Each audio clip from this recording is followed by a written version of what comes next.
फिरौन ने कहा, पेशतर इसके कि मैं तुम्हें इजाजत दूं, तुम इस पर ईमान ले आए। बेशक ये फरेब है जो तुमने मिलकर शहर में किया है ताकि अहले शहर को यहां से निकाल दो।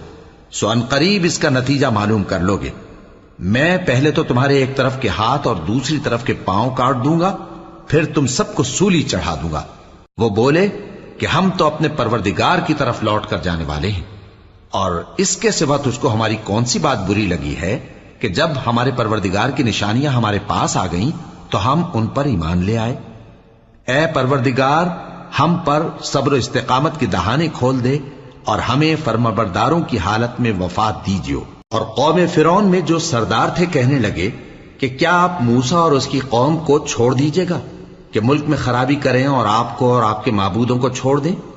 उसने कहा कि हम उनके लड़कों को तो कत्ल कर डालेंगे और लड़कियों को जिंदा रहने देंगे, और बिला